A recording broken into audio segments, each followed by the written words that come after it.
Good morning everybody. Study भाई में आपका स्वागत है। इस वीडियो में 2024 के यूपीएससी के मेंस के प्रश्नों कर लूँगा जो GS2 से संबंधित है। आज मैं जो प्रश्नों कर लूँगा वो प्रश्न है क्वेश्चन नंबर 4, 5 और 6। क्वेश्चन नंबर 4 है the duty of the controller and auditor general is not merely to ensure the legality of expenditure but also is property. Comment. Question number 5 है analyse the role of local bodies in providing good governance at local level and bring out the pros and cons merging the rural local bodies with the urban local bodies. Question number 6 है public charitable trust have the potential to make India's development more inclusive as they relate to certain vital public issues. Comment. ये तीनों question 150 words के हैं। आइए इसका model answer देखते हैं। Question number first का इंग्लिश का मॉडल आंसर इस प्रकार है the controller and auditor general CAG of India as an independent constitutional authority under Article 148 plays a crucial role in maintaining financial accountability of the government. His primary duty is not confined merely to verifying whether expenditure is legally sanctioned by the legislature. He also examines the propriety of such expenditure, ensuring that public money is used judiciously and in the spirit of parliamentary intentions. CAG checks whether expenditure is not useful, extravagant, or serving personal or political interest. For example, even if an expense is legally permissible, it may still be improper if it reflects misuse of resources or violates ethical standards. Through performance audits and propriety audits, CAG promotes transparency, efficiency, and value for money. Thus, CAG acts as a guardian of both legality and propriety in financial administration, strengthening democratic accountability. इसका हिंदी का model answer इस प्रकार है भारत के महालेखा परीक्षक CAG अनुच्छेद 148 के तहत स्थापित एक स्वतंत्र संवैधानिक प्राधिकरण है जिनकी भूमिका सरकारी वित्तीय जवाबदेही सुनिश्चित करना है। उनका कार्य केवल यह देखना नहीं है कि व्यय विधायिका द्वारा विधिपूर्वक स्वीकृत हुआ है या नहीं, बल्कि यह भी देखना है यह व्यय उचित है या नहीं। CAG यह परखते हैं कि कहीं व्यय अव्ययी, अनावश्यक, भ्रामक या व्यक्तिगत राजनीतिक हितों की पूर्ति करने वाला तो नहीं है। उदाहरणतः कोई व्यय वैधानिक रूप से स्वीकृत हो सकता है, लेकिन यदि उसमें संसाधनों का दुरुपयोग या नैतिक मानकों की अवहेलना दिखे तो वह अनुचित माना जाएगा। प्रदर्शन और उचितता ऑडिट के माध्यम से CAG पारदर्शिता, दक्षता और वैल्यू फॉर मनी को सुनिश्चित करते हैं। अतः CAG वित्तीय प्रशासन में वैधता के साथ साथ उचितता का संरक्षक बनकर लोकतांत्रिक उत्तरदायित्व को सुदृढ़ करता है। क्वेश्चन नंबर 5 का मॉडल आंसर इस प्रकार है role of local bodies in good governance. Local bodies act as a grassroot democratic institutions ensuring citizen participation, accountability and efficient delivery of services. Panchayats in rural areas and municipalities in urban areas provide governance close to people by addressing local needs in health, sanitation, water supply, education, and welfare schemes. They also promote transparency through participatory decision making and act as a training ground for leadership. Pros of merging rural and urban local bodies: facilitates integrated regional planning and resource sharing, help managing peri-urban areas facing overlapping challenges, reduces administrative duplication and improves efficiency.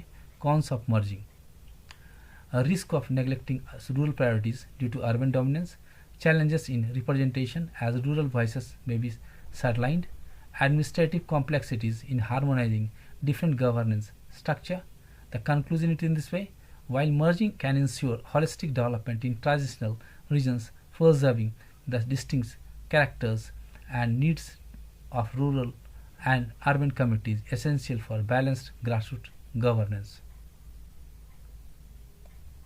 इसका हिंदी का model answer इस प्रकार है स्थानीय निकाय जमीनी स्तर पर लोकतांत्रिक संस्थाएं हैं जो नागरिकों की भागीदारी, जवाबदेही और सेवाओं की कुशल आपूर्ति सुनिश्चित करती हैं। ग्रामीण क्षेत्रों में पंचायतें और शहरी क्षेत्रों में नगर निकाय स्वास्थ्य, स्वच्छता, जलापूर्ति, शिक्षा तथा कल्याणकारी योजनाओं की स्थानीय आवश्यकताओं को पूरा करते हैं। यह सहभागितापूर्ण निर्णय निर्माण के माध्यम से पारदर्शिता को बढ़ावा देते हैं और नेतृत्व का प्रशिक्षण स्थल भी होते हैं।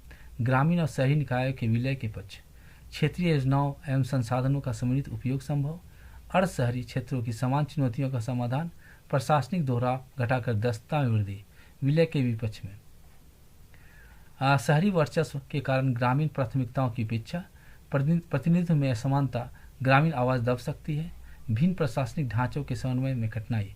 निष्कर्ष इस प्रकार लिखा गया, विलय संक्रमण क्षेत्रों में समग्र विकास सुनिश्चित कर सकता है, किंतु ग्रामीण और शहरी आवश्यकताओं की विशेषता को सुरक्षित रखना संतुलित स्थानीय शासन हेतु अनिवार्य है।